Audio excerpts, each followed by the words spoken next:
Welcome to the Grace Space, a transmission for the sovereign soul.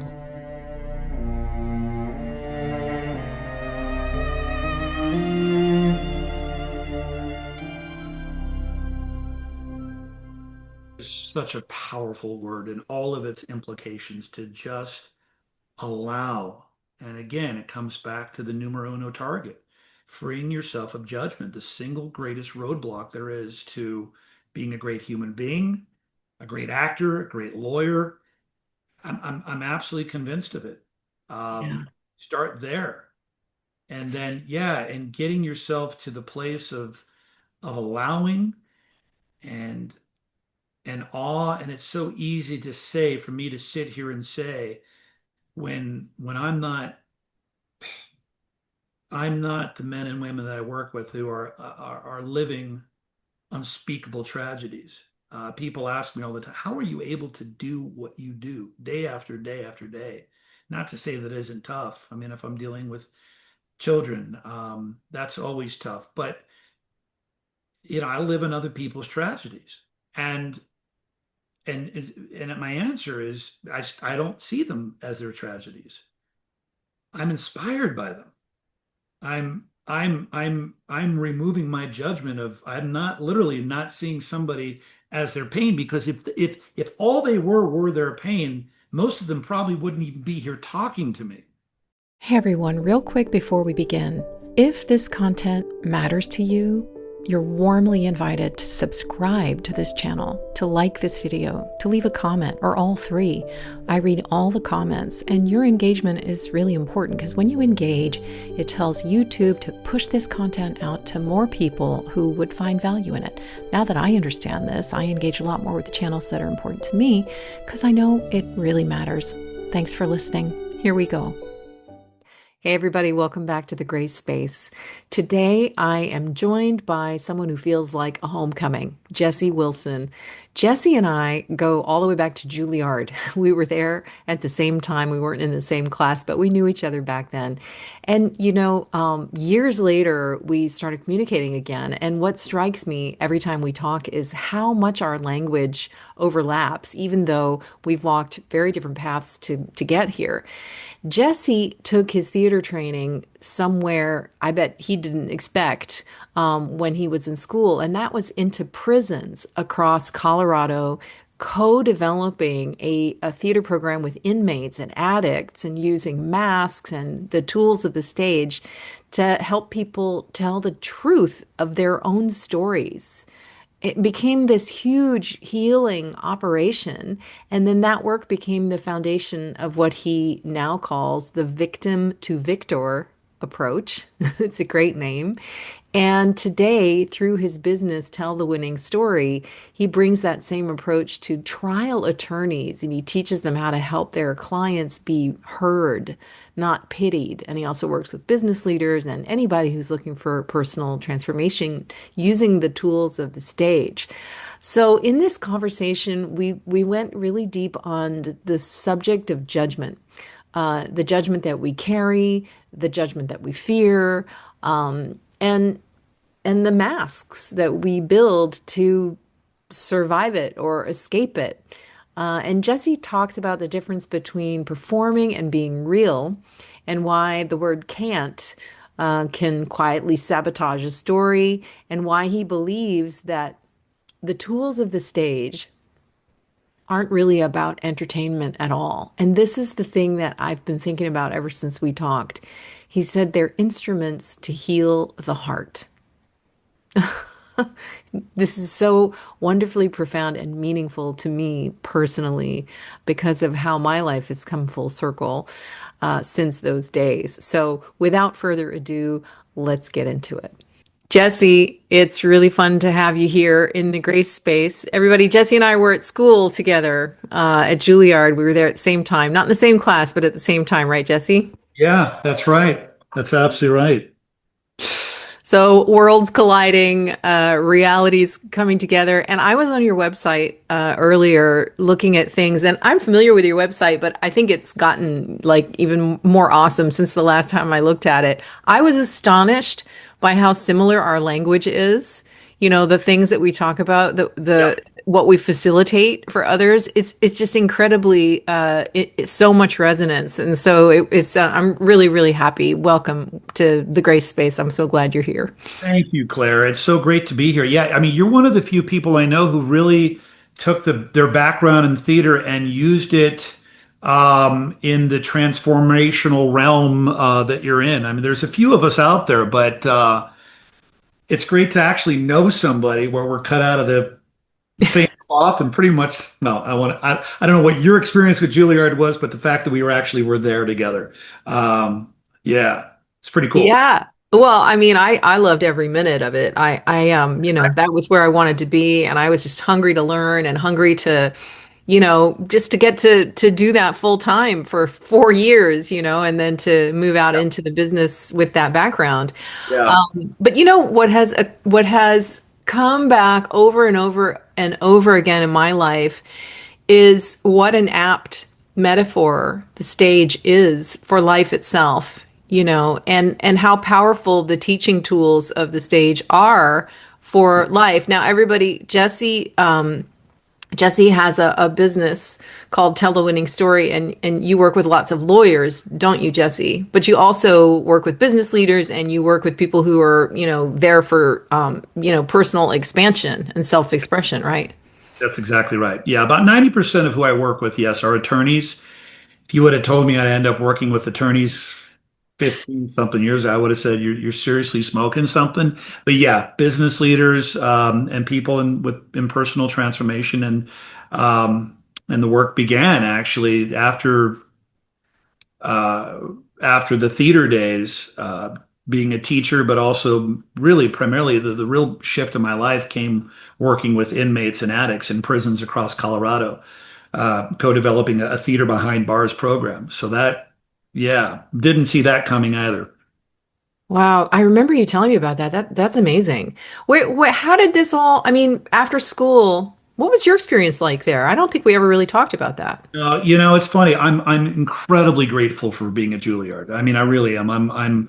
As the years progress, I'm actually really, really proud of saying I'm a Juilliard graduate. Not that I ever downplayed that before, but the truth is, it was not a fun time for me. It really, I mean, I learned some amazing stuff that I use today. Truly. So I do not take that experience for granted. But it was a really, I'm not a military guy. I know plenty of people who are military, so it's probably wrong to compare this to it, but it felt like theater boot camp for me. And this is a place where people are saying you need to be more vulnerable, and if you're not vulnerable enough, we're going to kick you out. Good luck with that. So, but at the same time, I realized that was a teaching methodology that probably made sense to a lot of people. That it's like, listen, um, tough, tough. I mean, you buy the ticket, you get on, you're on the ride, and but it was also something that I don't, I really, it's easy to play the blame game, and I'm not, and I hope that doesn't come across. It's what I brought into as well, and my own judgment, my own struggle, my own mask, and for the better part of 4 years, I felt like I was really, really good. Like I got my theater degree at Juilliard, learning how to be vulnerable. I was very good at it. But there were moments when I broke through that judgment, and I feel like really, really proud of those moments. So no, it was not. I don't look back and go, oh, my. I don't feel cozy and warm inside of my Juilliard days. On the other hand, I'm so grateful that I was there. Yeah, yeah. Well, I guess, there's a reason why some people called it the jail yard. Yeah, I thought that was really funny. yeah, And I yeah. mean, if you think about it, I think it was probably, that was kind of an old Piscean model of teaching too, and I wonder if it's probably considerably different now. But also, it's preparing you for a business where, the same thing is happening, right? I mean, it's a business. You got to go in there and bare your heart and be real in a situation that's really artificial where you know that you're being judged. I mean, I remember going in for a a TV pilot audition one time, and I was not at my best at that moment, I remember. And I got into the room, and the guy behind the table looked at my headshot, and then he looked at me, and he very unkindly said, "Who is this?" Like, Ouch. well, I know, like, oh, thanks. Hit me when I'm down. Okay. It was How do you even brutal. respond to that? Wow. I didn't know what to say. I was literally, I mean, I was gobsmacked. I was shocked. He just, yeah. I mean, you go into a judgmental environment, and you have to be vulnerable. You have to be open, and that's a daily challenge. But I think that's the way the world is too. Like, how do you live in a world that is so tough? And keep your heart open. That is the human challenge. How do you live in a world that is so tough and keep your heart open? There's the rub. Yeah. Yeah. Well, That's a and tough I one. saw something about that. I'm just going to quickly go look back at your website here. I was reading some of the things that you say are like things that come out of my mouth. Yeah, Talking about dropping the mask and the power of authentic communication. And sure. so, how do you work with people? With this lens, people who have no experience in the theater, and teach them to drop their judgment and become Drop. more, yeah, drop the mask. Exactly. I feel like I've been learning how to do that my whole life. Yeah. Well, listen, I mean, there's no graduating from this stuff. I teach what I need to learn. I teach what I need to remember every I say single. that. I say that all the time too. I say the exact same thing Oh all my the time. God. I mean, can you imagine if I said, you're talking to some guy who's mastered this. I've graduated from this and there's no judgment of myself. Oh yeah.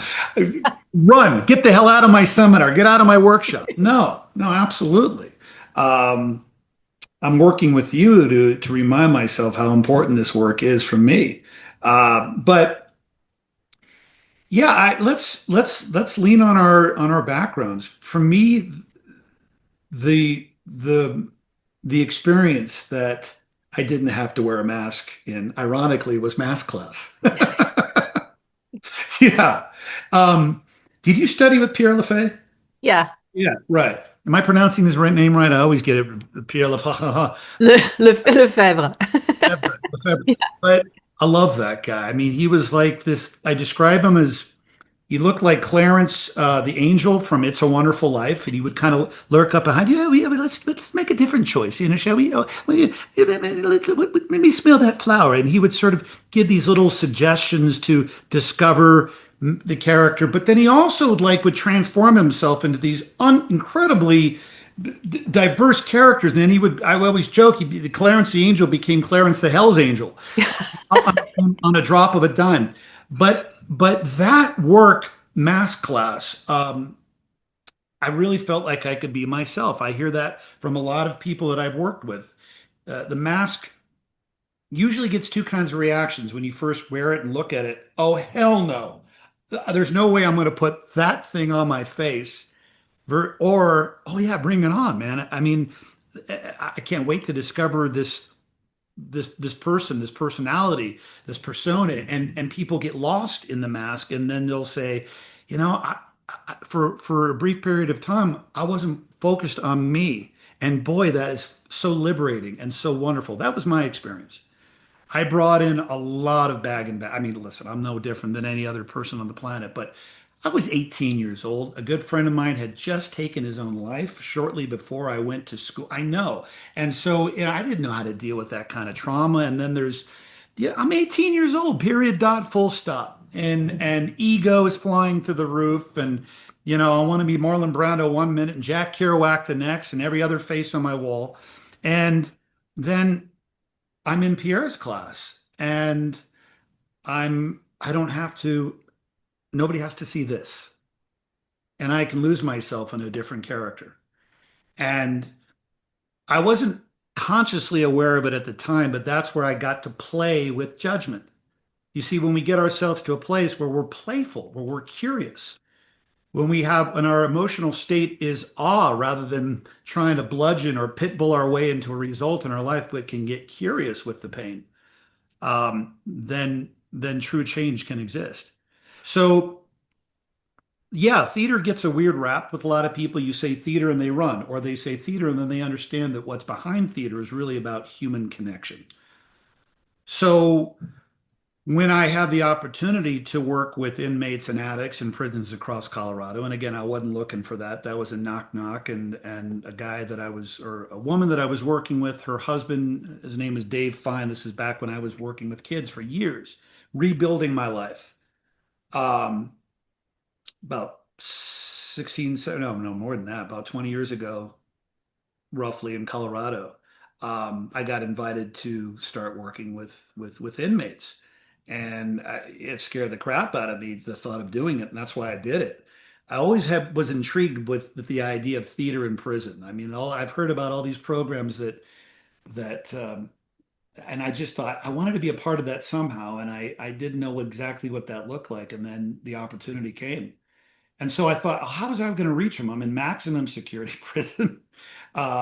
Yeah. And so I brought in the masks, Clara. It was amazing. I brought in the masks and didn't know what kind of results I would get. This was a part of a restorative justice program that helped the men and women that I worked with tell their stories, and part of the second chance program, and the the result was an overwhelming success. Um, and because they were having so much fun, and but that's what got him through the door. And then you're in this.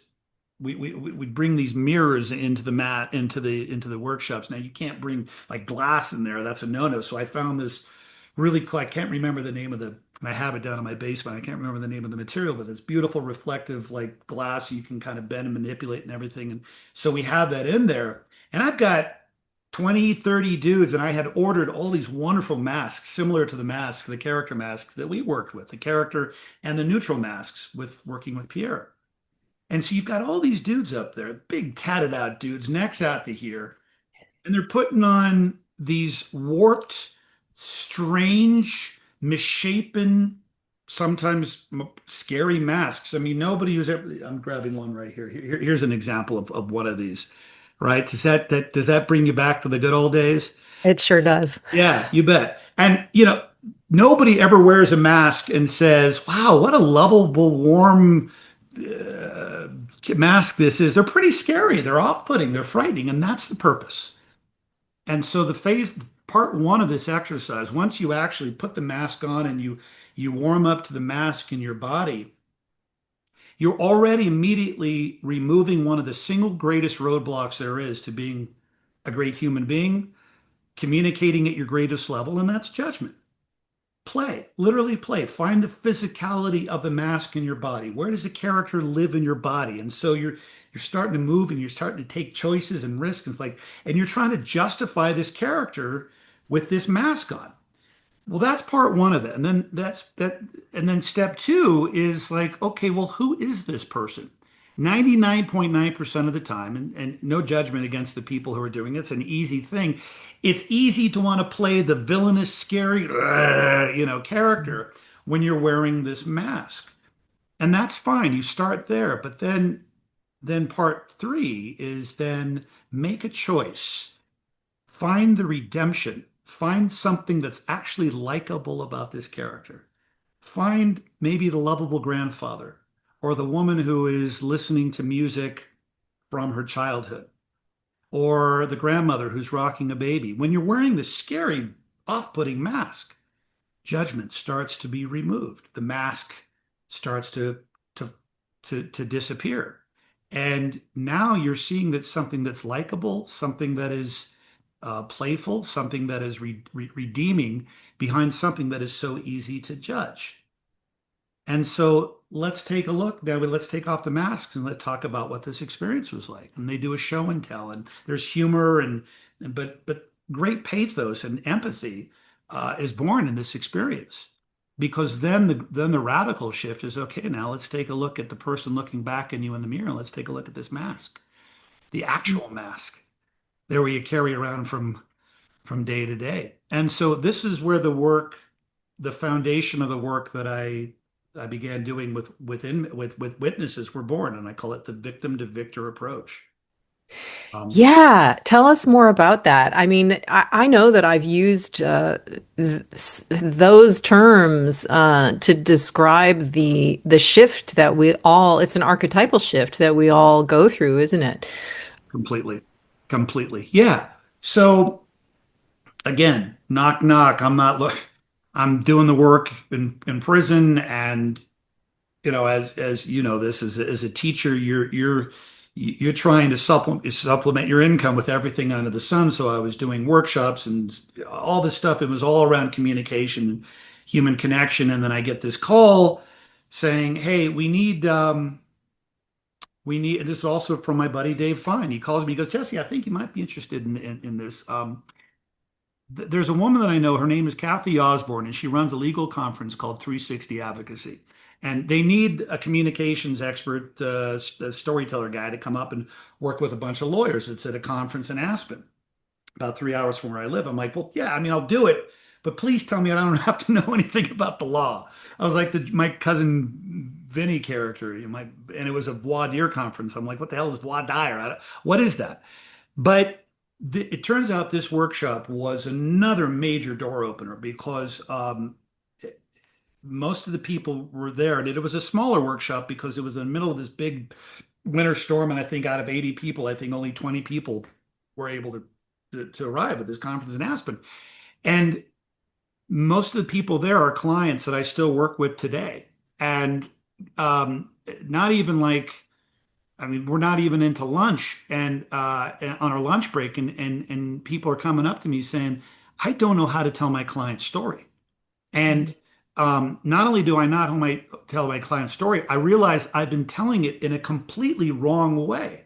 Well, I didn't know exactly what that meant back then because I didn't really have any frame of reference. I knew nothing really about the law aside from things that I'd seen in movies, and I was in 12 Angry Men. That was about as close as that I understood about the courtroom and law and stuff. Well, one of the guys who was there named Mel Orchard, who is a dear friend of mine, and he was running faculty, and he taught closely with Jerry Spence at Jerry Spence's Trial Lawyers College. Jerry Spence and he died recently, but he's one of America's pioneers and a huge name in the legal world. He says, what you're doing here is really, really unique. It's more than just teaching people how to communicate from the heart and persuade. This victim to victor approach, I would love to be able to help you breathe fire into this because people literally are telling the wrong story in the courtroom when it comes to the client's story. And it's victim based rather than victor based. What that means is most of the attorney, I don't do any defense work. I do criminal defense, but I work only with plaintiffs' lawyers and personal injury, wrongful death and traumatic brain injury and medical malpractice and car crashes and all that stuff. That's where I live and other people's trauma. So I start sitting in courtrooms and I become a human sponge and I'm like, holy crap, yeah, it's like pretty much what you see on TV. The witnesses up there talking about I can't and I can't and I can't and I can't. And not to say that you can't still get good results of that, but most of the time it's just like jurors are like, the same way that theater goers are when we're seeing somebody playing a victim on stage. It's the same thing. Get me the hell out of here. So my message is this, and it came from working again with inmates and addicts, helping men and women not to find themselves by their pain. Um, ladies and is the best example I could think of. Imagine we're in the courtroom, Claire, and um, ladies and gentlemen, that we've gone through jury selection and now we're in opening statement, and whether or not the lawyer says these words about his client or not, he communicates these words to the jury only 100,000% of the time. Ladies and gentlemen, the jury, you're going to have a chance to meet my client, Miss Jones. And I want to make it very clear right now that she is not her pain. Say that again. She's not her pain. She's not a brain injury. She's not whatever the injury is. She is not her pain. So who is she? She is the strength of trying to overcome her pain. And I can't wait for you to meet her. Now, that's a vastly different message than what you hear many attorneys say. She is her pain. She can't do this and she can't do this and she can't. Now give us a lot of money. Good luck with that story. But when you're telling the story of strength, when you're telling the story of hope, and when you're telling the story of another very counterintuitive idea called joy, despite the pain, paradoxically, in the courtroom, in the world of law, you actually maximize your damages. You end up allowing the jurors to see the pain at an even greater level. Because when we see somebody who's trying to overcome their pain, we want to help them at an even greater level. And that keeps us out of victim lane versus victor lane. Now, yeah, so that's the approach. Well, that's brilliant. I mean, frankly, yeah, that's brilliant. And I mean, I had all of these deep questions coming to me while I was listening to you. Like, first of all, what does it say about we humans, that when we see a story of overcoming, we resonate with that and we want to support it. That's a beautiful thing. And I think a lot of us have negative associations with the courtroom and, all of the shenanigans that can go on in there. And of course, we've all been educated by courtroom dramas on TV and film for generations, right? But yeah, there was that question. And then, I mean, the story of overcoming, the story of, triumph over circumstances. Trying to overcome. So, yes, the victor gets it's important to be clear on this is why I call it victor versus hero. For me, hero is almost too broad. It's almost like hero, I've won the battle. Victor is about trying to overcome the battle. Remember Rocky lost.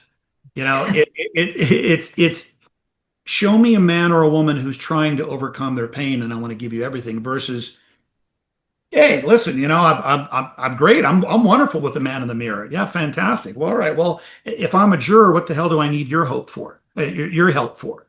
So take that into real life. I don't know that many people who have completely overcome something versus people who either are really close to maybe overcoming it or are as so far away from overcoming it, but you know what? They're trying like hell to overcome it. I'd rather listen to that person who's trying like hell to overcome it than somebody who says, I'm a hero, I've overcome that battle.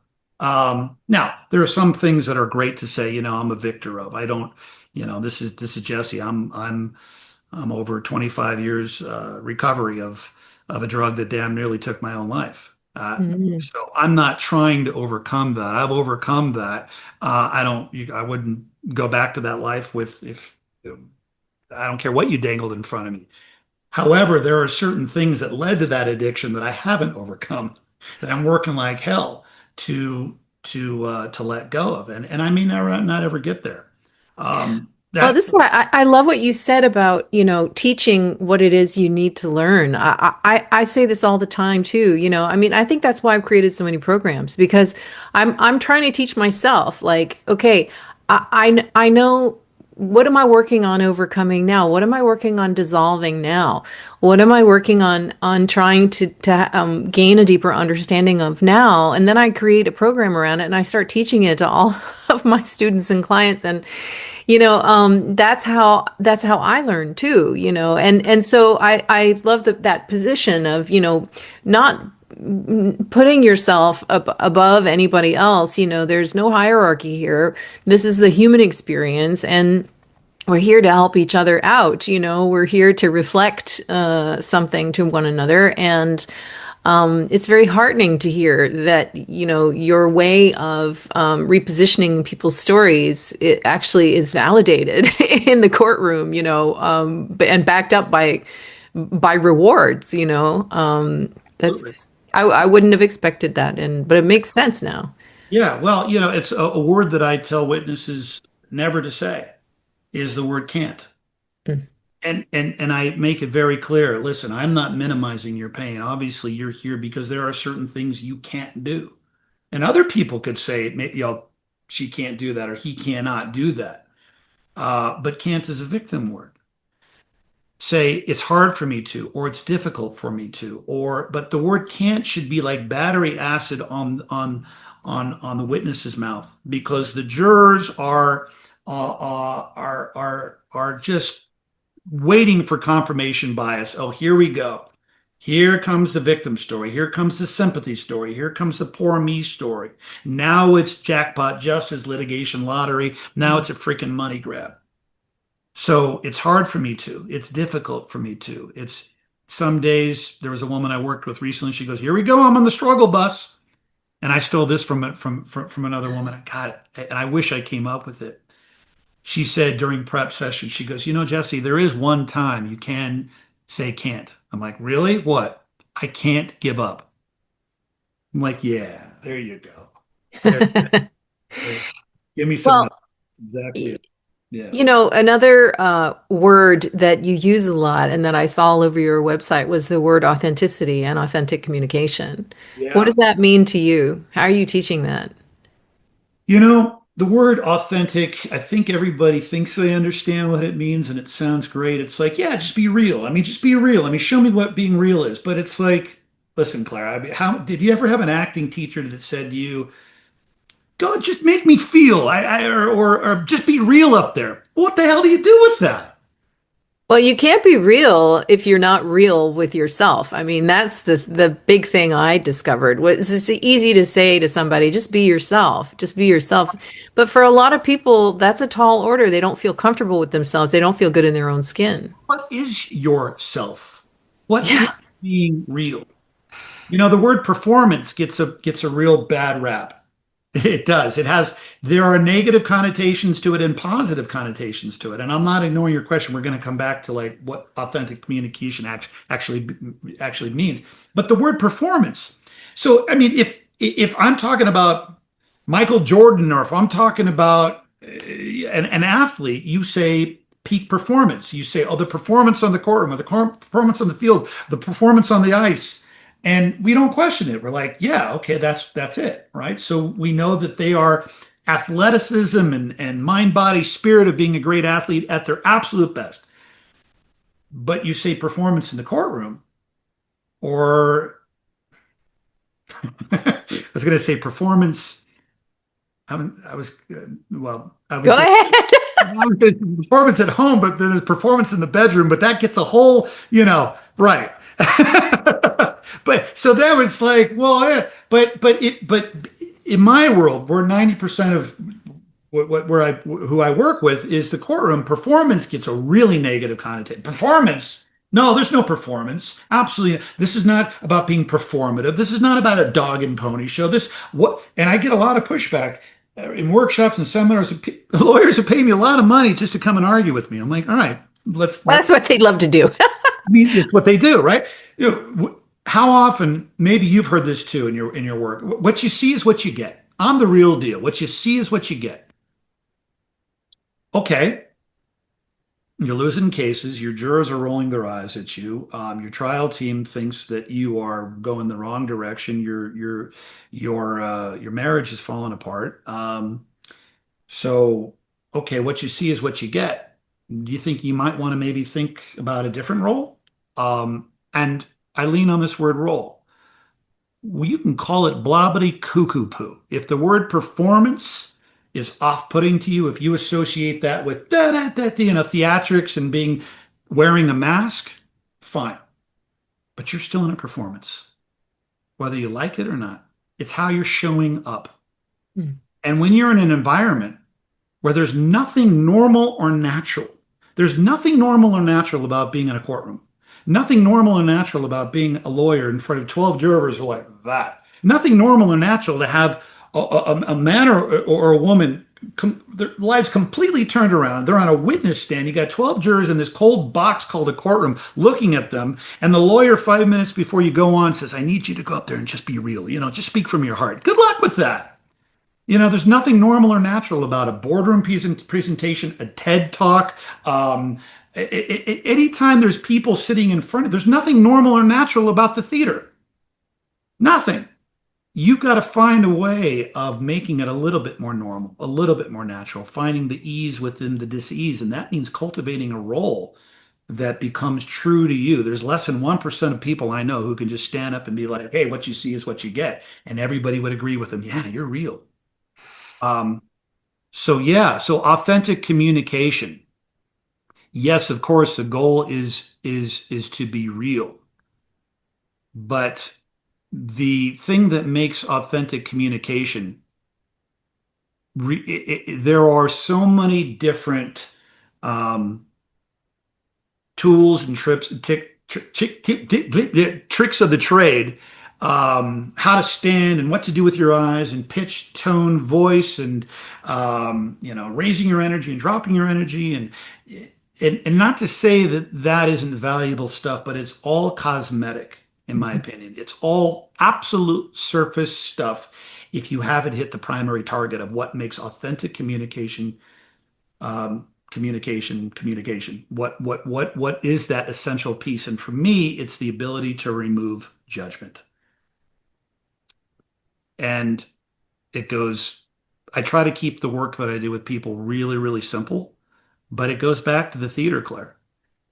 And when you change your relationship with your listener, not only does the conversation change, but you change. One of my heroes, Wayne Dyer, you probably heard him say this. Change the way you look at things, and the things that you look at change. It's so simple, but it's so freaking hard to do sometimes. I can teach you how to remove your judgment. For me, sometimes I'm the last person in the world to drink my own damn Kool-Aid. But if I'm in a place where I'm able to get a little bit playful and ask myself a really great question I learned. I mean, one of the first improvs I ever did was the exercise. What else can it be? What else can this be? You remember that exercise? Or it sometimes Oh, yeah. this is not a stick. It's a. You remember that? I remember like sixth grade or seventh grade drama, and everybody would pass around a baton or a stick, and what else can this be? It's not a stick. And you come up with 50 million different interpretations of a freaking pen. Yeah. But the takeaway for that me is, what else can this be? I ask myself that question all the time. That is a lesson from the stage. What else can this be? I'm scared right now. Eyeballs are on me. Everything's on the line. High stakes up the wazoo. But what else can this be? And that's when I rely upon the 4 steps. And the 4 steps, when you're preparing for a monologue, there's all these steps and who you want and what do you want and who you're talking to and all that stuff and what's my objective and what's my intention and what's getting in the way of what I want. And so the thing that made the most sense to me as a teacher when I was helping people change their lives, transform their lives, is the one thing that I really knew about was even remotely good at, and that was work. It was theater work. So I thought, well, what if we took the same steps towards transform an actor transforming themselves into a meaningful 3-dimensional character that audiences care about? What if we took those same steps and applied them to our own lives? So, step 1, who are you talking to? What do I want? Step 2. Step 3, what gets in the way of what I want? What's the sacred obstacle? What's the struggle? And then step 4, what changes? I use these steps with everybody that I'm working with, witnesses, lawyers. And when you go to the theater, you don't know the weird, nutty stuff that the actors do backstage, crawling around and breath work and the making the personal connection, all sorts of nutty things to make the unrealness of the theater experience real and intimate. So using these steps, I worked with there's a woman last week. terrified of going into the courtroom. Terrified. I mean, who could blame her?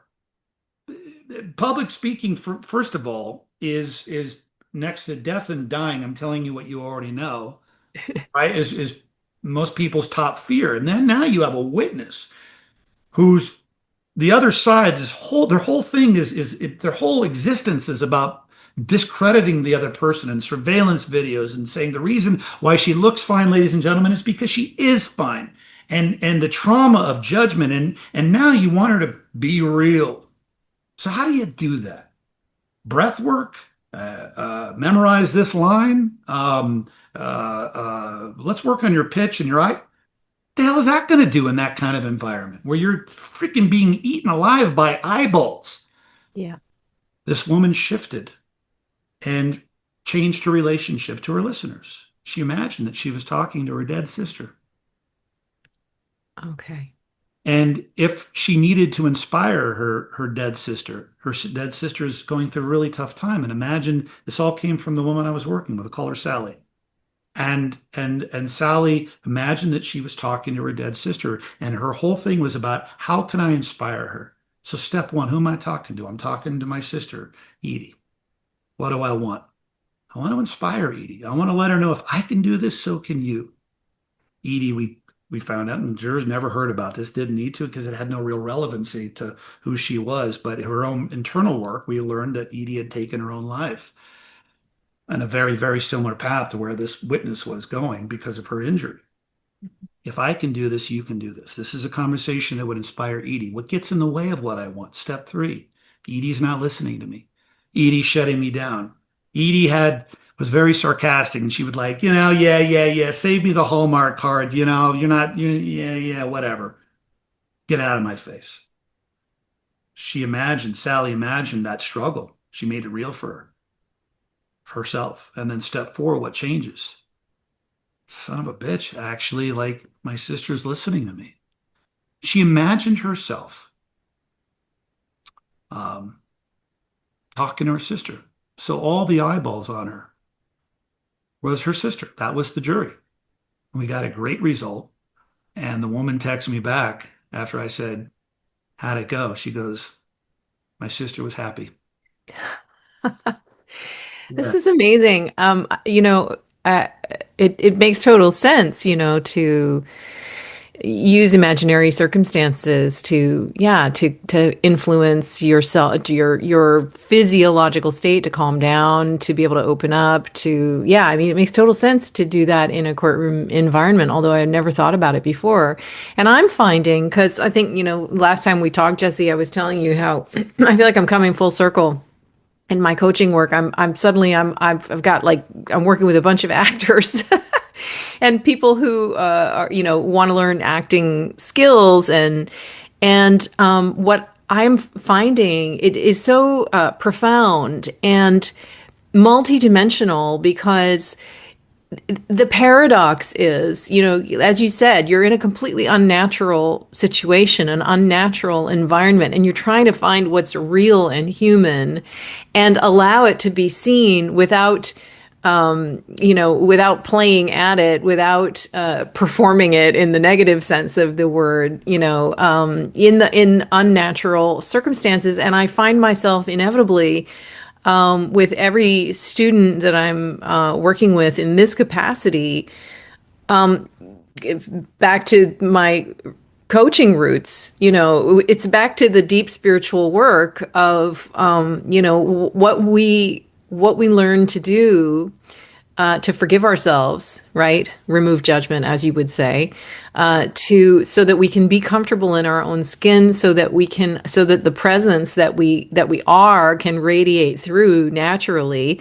And this is not something that, as you said, you can accomplish by giving external direction, lift your hand at this moment, turn your head. I mean, that stuff can be useful under the right current conditions, right? But Absolutely. I mean, if some jackwad is, let's say, okay, fine, you've done the four steps, but you're flailing your arms around, well, then, yeah. yeah. But I mean, but it's funny, because what you can't teach, you can it's not that you can't teach it. You can point the way, right? You can't give it to somebody. You can't give them that self-love. You can't give them, you can provide the space for Right. unconditional acceptance with your own presence, right? And that is under those conditions, people start to relax, they start to open up, and they start to find that within themselves, I guess by resonance, you know. But it is absolutely, you know,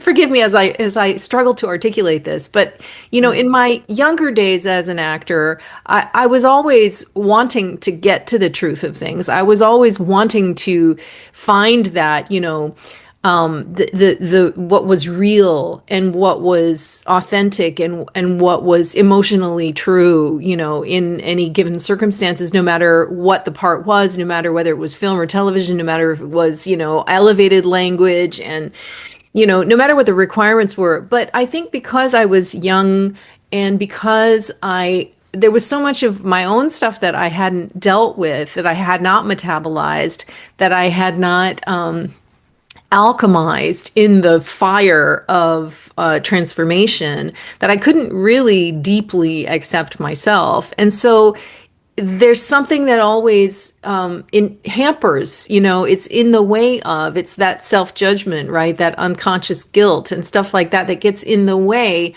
of real performance. And the words mean two things simultaneously, don't they? It means truth, like performance means truth, and it means performance, and it means true and false at the same time. It just depends on the energy that's running through it, you know? So it wasn't until way later in my life when I did walk through the fire of my own, you know, transformation, and I did, you know, start to alchemize. And again, like you were saying, you know, it's not like, okay, it's over, I'm finished with that now and it's all done. You know, it's I think you do get to a point where you're like, okay, most of my stuff is not bothering me anymore, you know, and I'm still working on things, and we still are working, going down through the layers. But, you know, paradoxically, it is that simplicity and, you know, removal of obstacles that allows for, you know, a greater presence to emanate from people, and a greater truth to be sensed and felt by the audience, by the listeners. You know, you can't make anybody do it. You can't teach it. You can only hold the space for it. People always have to do their own work. But you can use the tools of the stage, which is the height of artifice. This is the paradox. Maybe you can help me understand it. Divine The paradox. tools of of artifice of the stage are the same tools that we must rely on in life to become real, authentic beings once again after all this programming. Yes, yes, and yes. If you strip away the common association with theater and performance, if you take away entertainment, just throw it out the window. What is theater? These are healing tools. They're instruments to heal the heart. I mean, I love that. I love that. that's what they are. That's what they are. That's the alchemy of it. But we're so caught up in the surface association of performance and theater. And it's understandable. I mean, you get a guy from Juilliard come in and doing a workshop saying, "All right, we're gonna work on communication presentation." Already, it's like, oh gosh, you know, I'm gonna work at a Juilliard level. And what the hell that means? No, you're gonna work at your level, and we're gonna work with one of the greatest tools there is to allow you to be an amazing communicator. Mm. I think there are, you know, there's an argument, well, are some people just born great communicators? Maybe. I'm not here to debate, but I think most people, I really believe it because I've seen it. I've seen people like that, you know, just, you know, locked up, you know, prisoners in their own everything coming into seminars and workshops. I wouldn't necessarily say that they're ready for, you know, the you know, to do Hamlet, Shakespeare in the Park, but they're really great communicators. Well, That element of being able to remove judgment and in terms of creating a space, yeah, you're absolutely right. I can't make you feel or do anything. But I do believe a good teacher like yourself, Claire, and the great ones who are out there, they can create awe, the feeling of awe. They can make a student get really curious about their life. They can create a sense of play that allows people to go, shit, what else could this possibly be? What else could this possibly be? And when you get yourself to that place, shit, man, um, the ground is fertile for change. Mm. Well, and I keep going back to what you said a moment ago about, tools to heal the heart. And I had the image of you working in the prisons, and bringing the masks to the inmates, and then they just naturally start to play. They just naturally start to, and I remember back to mask class when we were in school. I enjoyed it, but I was always a little bit afraid in there because there's nowhere to hide. And here's another paradox, right? You've got a mask on and you are more naked than you've ever been. You can't hide. You want to try to hide, and you see all the strategies. You see all the ways that people try to hide, right? Try to It's that interesting though, Claire, because yes, that's true, but the mask work is also where I felt like I didn't have to expose myself, and yet I was. I just felt comfortable using this tool, this medium. I cut yeah. you off though. I apologize. No, No, keep. no, no, no, no. I mean, but I think that's really interesting, where you felt safer because you had the mask. I Yeah. felt more exposed because of the mask, and I felt more. And I think that has to do with our, the patterns that we use, our particular, the patterns from our psyches, the ways that we strategize, the ways that we negotiate with life, to try to feel better, right? Because the thing is, we don't feel good. That's the reason, right? I mean, I don't care. I was the smiliest person, it didn't mean that I was okay inside, you know. So my particular discomfort with the mask was that I couldn't hide. It's such a weird paradox. And earlier this season, Great Clown joined me here in the Grace Space. Annie Gotomokanam, she's a clown and she teaches clown, and she brought her red nose, and she said she called the red nose the smallest mask in the world, Right. right? And we had a fascinating, in-depth conversation about this very thing, like what does it do? And you're right. I mean, these are all tools to heal the heart if we will let them, if we will allow ourselves to be opened up by them. Um, The operative word, allow. yeah. That is such a powerful word and all of its implications to just allow. And again, it comes back to the numero uno target, freeing yourself of judgment, the single greatest roadblock there is to being a great human being, a great actor, a great lawyer. I'm absolutely convinced of it. Yeah. Start there. And then, yeah, and getting yourself to the place of allowing and awe. And it's so easy to say, for me to sit here and say, when I'm not the men and women that I work with who are living unspeakable tragedies. People ask me all the time, how are you able to do what you do day after day after day? Not to say that it isn't tough. I mean, if I'm dealing with children, that's always tough. But I live in other people's tragedies, and and my answer is I don't see them as their tragedies. I'm inspired by them. I'm removing my judgment of I'm not literally not seeing somebody as their pain, because if all they were their pain, most of them probably wouldn't even be here talking to me. So that's making that radical shift into awe. And then when you can get yourself to that place where you can be quiet enough, even Mm, for a fleeting moment, and ask yourself, maybe there's something else going on here. Maybe I'm not supposed to know what the hell this is all about right now. Maybe if I can just get curious enough to allow whatever it is that I want to call my source, my higher power, whatever that is, to guide me to the next place. When I am freaking clueless, uh, maybe I can do that. And that is making a shift that is, to me, is a miracle. It really is. And these four steps, Claire, they go very, very deep for me. They really do. I am a God guy. I'm not a religious person, but I have my own understanding of my own higher power. And so, what I will often do as a practice, um, is I take those four steps and I throw it on me.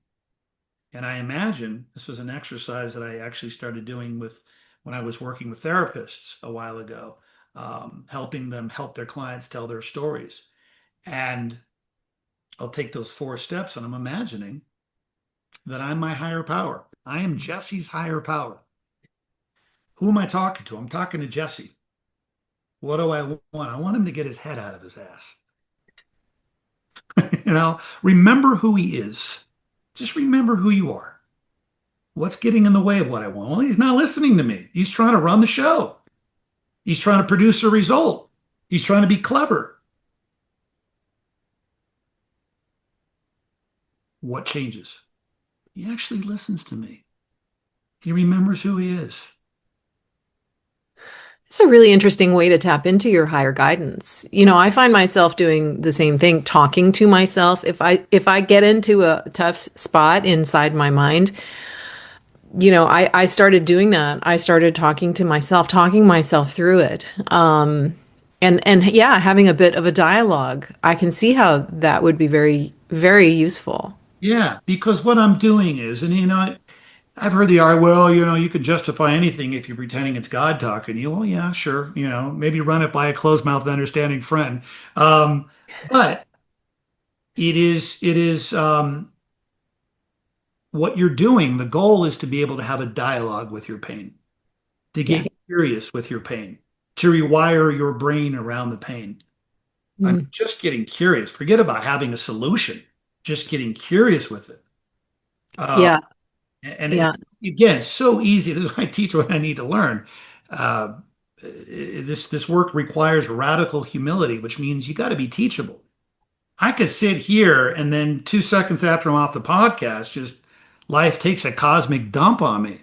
I mean, like, yeah, right. I sounded really good on Claire's show, but you know, sheesh, I got to back it up. Um, so yeah, so I know that moment. I mean, yeah, for sure. do all this work so you can make these spiritual bank deposits so that you can make a huge withdrawal if and when you need to. Mm. Yeah. hmm Something you said earlier got me thinking about one of the ways these tools of the stage, which are really just tools of life, how that can dismantle the artificial construct of the power structures, that we've been under for so long. And because I was talking about recently, the files, okay, for those files, the Epstein files and all of that stuff, and when you realize that the entire world has been held hostage, that all of these people across the world have been held hostage through blackmail, right? Because they participate in the dark funding mechanisms that that are the real economy of extraction on this planet. You realize that the whole thing can only operate because of shame, right? Because of guilt, because of the fear of judgment. It can only operate successfully because so many people are so afraid to have the mask ripped off of them, and so this is like this is the kind of work that heals the world, if you have nothing to hide anymore, if you're not afraid to be seen anymore, then nobody's got anything on you, in quotes. Right. This is deceptively simple, but I think it's such an incredibly powerful tool. And every time I'm working with somebody, it, like I said, it comes back down to the same basic principles over and over. Can you be okay with yourself? Yeah. Can you tolerate your own company? For a lot of people, going inside is not a safe place. Yeah. They Yeah. they get attacked by themselves, Yeah. by this internalized voice of judgment right Yeah. away. Yeah. Yeah. It's a killer. It really is. Um, and you again, we were talking about this in the beginning of the conversation. The goal isn't necessarily to overcome the judgment, because I don't know if you really can. It's like overcoming ego. Or, I mean, I think you could bypass it or you can transcend it for brief periods of time, maybe longer. But isn't, for me, the goal is not also to remove the ego, because I don't know if you actually can. It's how you work with it, how you use it as a dance partner, and how you get curious with it. Going back to theater days, I was doing a one-man show. I don't remember what the show was. Um, But if you're struggling, you can't really blame it on anybody, because just you on stage. But the director, he puts his hand on my shoulder 5 minutes before I'm about to go on, and he says, "Jesse, your struggle on stage is our gift." It never feels like that to the man or the woman in the arena, but the struggle is the gift, and that always resonated with me, because that's what people want to see. And we spend so much of our time, no, no, no. It's got to be perfect, got to be polished. Credibility is based upon this, and bump, bump, bump, bump, bump. No, man. It's about the struggle. And one of the original titles for my second book with trial guides, which they shot down wisely. So that was going to be that was the working title for this was the working title for a while, but I end up using this line all the time, and I steal this line from the Navy SEALs: embrace the suck. Oh, Embrace the suck, not tiptoe around the suck. Embrace it. That's what gives you your credibility. That's what gives you your authenticity. well, that's a key point right there. I mean, embrace the suck, or I would, in my language, I would say, welcome whatever it is that's coming up right now, no matter how embarrassing, no matter how, I was working with an acting student the other day, and we were in dialogue about something, and suddenly the phone rang in the room where she was, and someone in her household crossed through to answer the phone, and she was in agony about it. She was like, "I'm sorry, oh, Right. like don't. And I said, okay, right, this moment right here, this is a great moment. Let it be, let it happen, welcome it. I said, there's nothing wrong, nothing that's wrong. That's, Let it in, that's right. let it in, like let it be part of what you're doing, like embrace it, weave it in, braid Well, it in. isn't that one of the cardinal rules of improvisation? Yes, and your no buts. I mean, this is life 101. It really Yeah, it is. And it exactly, you're absolutely right. It's a great point, because in that moment where she had the most judgment, that's probably where she was the most real and credible. I want to see more of that. yeah. I'm always telling lawyers, look for the accidents, look for them, because they're real and humanizing. Because what's the greatest bias that they have, the jurors have in the courtroom next to your your your witness? It's you. So if you're up there perfect, polished, and manicured, give me a freaking break. Be real. Stumble. Look for the accident. I'm struggling with this. I'll have lawyers stand up and say, I'm struggling, or I'm afraid. It was the fear exercise, though. I think we learned at Juilliard as well. I'm standing up, and you stand up and you face your listeners. I'm afraid. And you go through everything under the sun. John Sticks. Yeah. John Yes. Sticks. John Yeah. Sticks. He would have you stand up and say, I'm afraid of fill in the blank. I'm afraid of the way people are looking at me. I'm afraid that I have body odor. I'm afraid of just because, and the idea was to diffuse the judgment. Yeah, Yeah, I completely forgot about that exercise. That is so incredibly valuable. Like just name it. Name the fear, right? Like even when we get together to like start a podcast, there's still this little part of us that's like, I need to make sure I cover the right things. I say the right things. I need to make sure that I'm articulate. I need to, I want to ask the right questions. I want to, provide the best space. And of course, these are all, that's part of having high standards and, striving for excellence in what you do, not perfection, excellence. That's a different thing, but, these insecurities come up. And sometimes if we're not conscious of them as they're arising and we try to, historically, we kind of are into suppression, most of us, right? Or projection.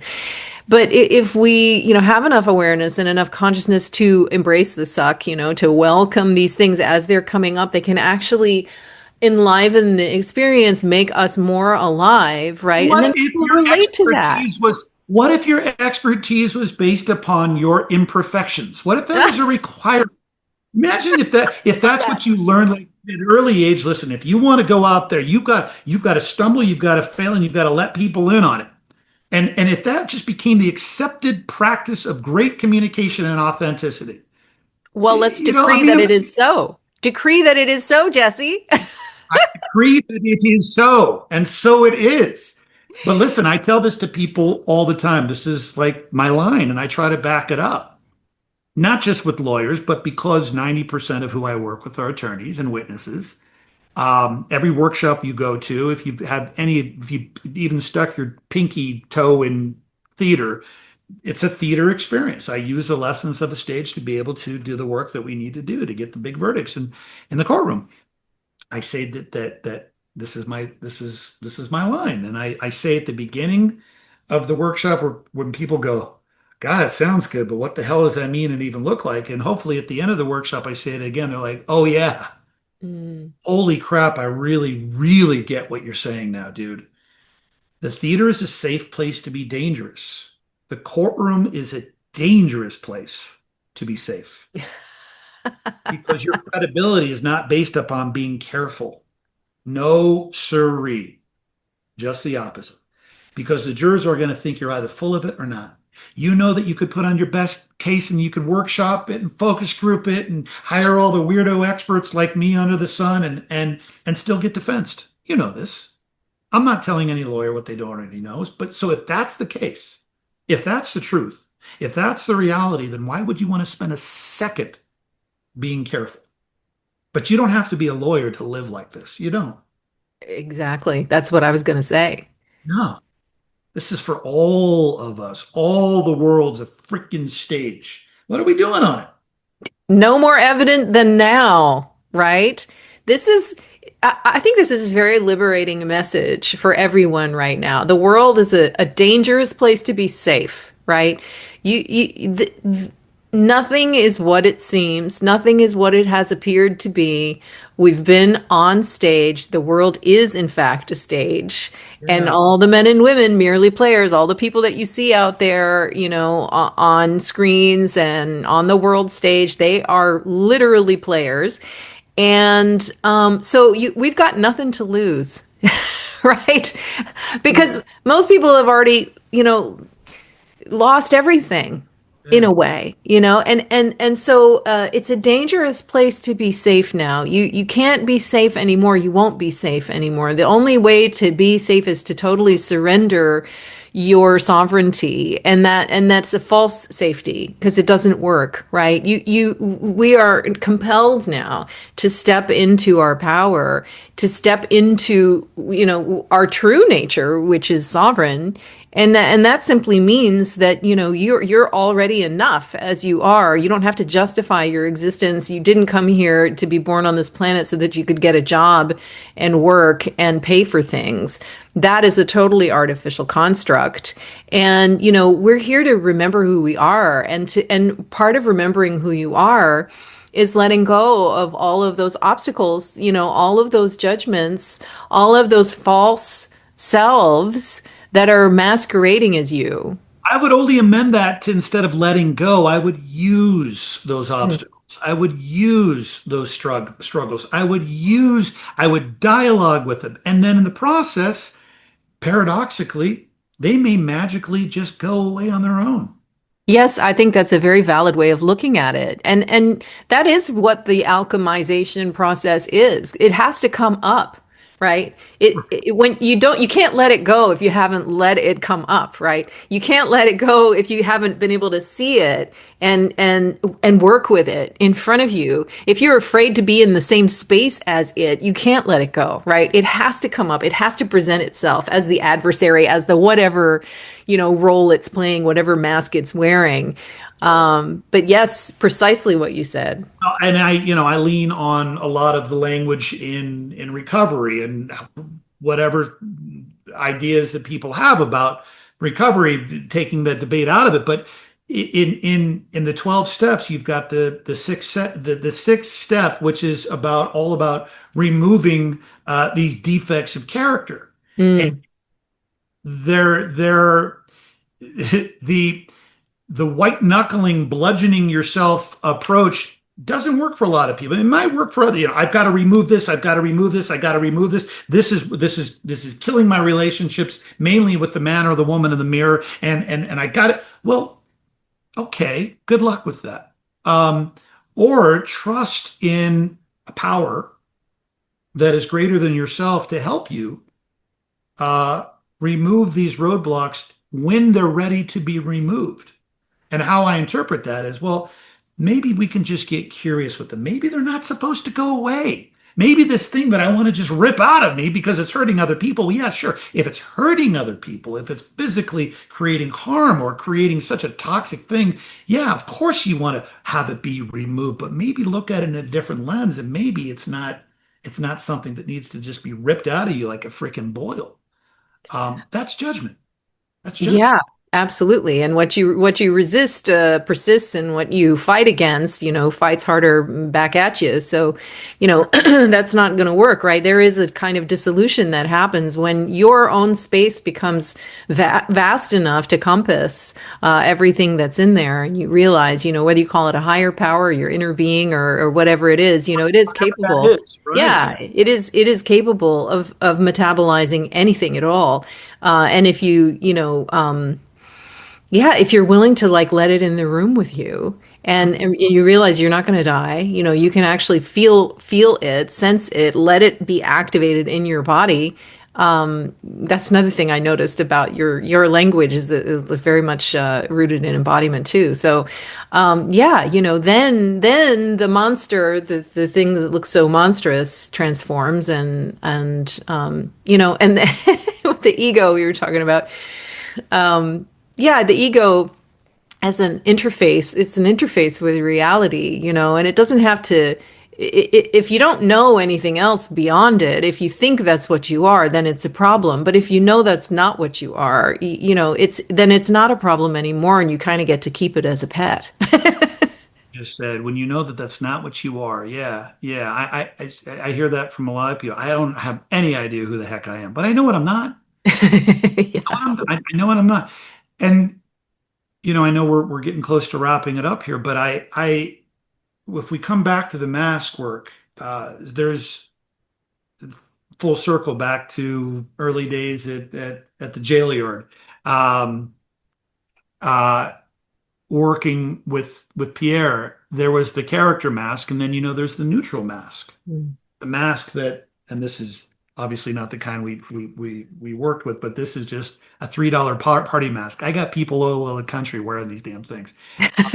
They're wonderful. It's a wonderful teaching tool, but it can also be pretty intimidating. Um, Talk about exposing. I mean, now you really have nothing to hide behind. No words, no voice, no features. You just got an eyes, a nose, and a mouth. And I use the neutral mask for a lot of the work that I do in nonverbal communication. When you don't have this to work on, then you've got to have the embodiment of the emotional state, and it's a wonderful, powerful exercise. One of the most powerful tools I know to communicate nonverbal. But if we're looking to go deeper into the personal transformation work, like we're talking about, what is the purpose of the neutral mask? It's about being able to look at your life as the compassionate witness and when you are able to get yourself to that place where you are the compassionate witness to your life. I mean, if I'm looking, doing a role reversal, and I'm imagining that this is Jesse in the midst of shame, in the midst of judgment, and I go the four-step work. Now I'm able to literally objectify my own experience, which is an incredibly healing thing to do when you are in trauma, when you have a mountain of shame on you. And if I can get myself to and a lot of work, they call it being the watcher. Um, Transcendental meditation teaches that allowing place to let the thoughts just come, just but be a witness to it. Yeah. Oh my God. I mean, listen, I'd love to sit here and brag and say I'm in that state all the time. No way. But I'm in that state a lot more today than I was a number of years ago. Yeah. It is incredibly liberating when I can step back and go, about 2 years ago, I would have judged the hell out of this. I would have taken it and I would have ran it. I would have beaten it to the ground and I would have been absolutely right and everybody would have agreed that I would have been right. But wouldn't it have been great if I would have stepped back and been making the choice to say I'd rather be loving than right? When I'm the watcher, I can watch Jesse in this place not reacting. I could be in the pause. I can listen, radically listen. So yeah, there are masks within the mask, but I do think the ultimate goal of everything we're talking about, when you are the compassionate witness to your own life, the compassionate witness, not just the witness like I'm watching a freaking train wreck, but I'm a compassionate witness when I'm holding space like a great teacher, a great parent does with their child. It's the barriers and the boundaries just break down, and then you're living a life no longer based upon what somebody else has to give you. Uh, you're no longer living. You're no longer putting your power in other people's hands, and that is true power. Yeah. That's very well expressed. Very well expressed. And yeah, the tools of the stage are the tools to heal the heart. That's Yeah. a beautiful new light on everything we learned at Juilliard and the truth of it, the essence of it. Well, Um, if you would have told me intellectually that these tools, or what I like to call the lessons from the stage, were about the tools to the heart and to free the heart, and they were about healing and connection and transforming lives. Maybe intellectually, I would have said, yeah, sure, whatever, but just make me the next Marlon Brando. But it was working with inmates and addicts that I really got to see what I'd learned years ago at Juilliard.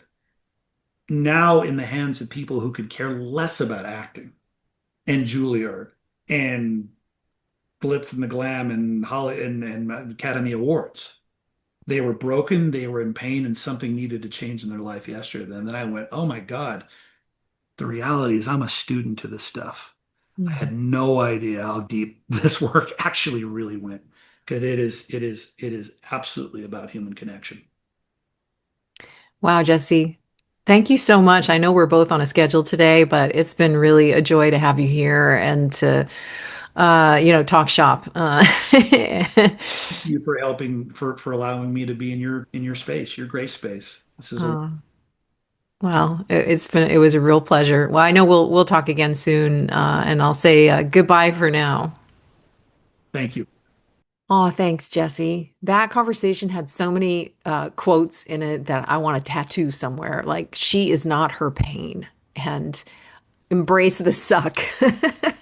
And your struggle is the gift, right? It's not that we strive to struggle. It's that, we don't have to hide the struggles that we are in. We don't have to be ashamed of that stuff. That is what makes us human. But if there's one thread here that I want to leave people with, it's this dropping of the mask. This has been so powerful in my own life. And from my own experience, I know it's not about becoming someone new. It is really about just finally letting people see you, right? Allowing yourself to be seen in your humanity.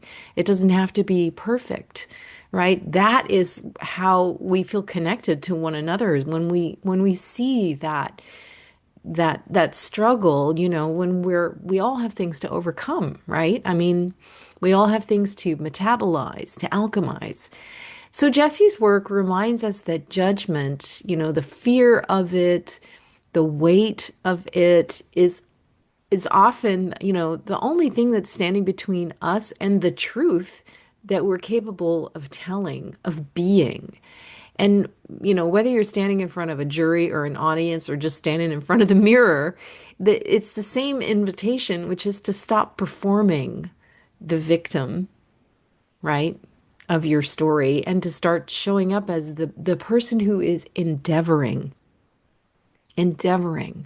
right? Endeavoring is, I like to use that word more than trying, I guess, because endeavoring implies that we're on a journey and we are doing our very best, right? Sometimes when we say, I'm going to try, it's kind of our way of saying that we can't, that we're not really going to do it, that we don't believe that we can. But if we are endeavoring towards something. We are in the work. We are in the work. It's actually happening. It was great to get together with my friend Jesse again. I always just really enjoy our conversations. He's one of those friends that you can just talk to for hours. So if you want to learn more about Jesse and his work with Tell the Winning Story, I have, of course, all the links in the show notes ready for you. Thank you so much for spending time with me here in the Grace Space. I'll see you soon once again. And meanwhile, you know what to do. Walk in grace. You've been listening to the Grace Space. To amplify this field, you're welcome to like, subscribe, or share. Thank you.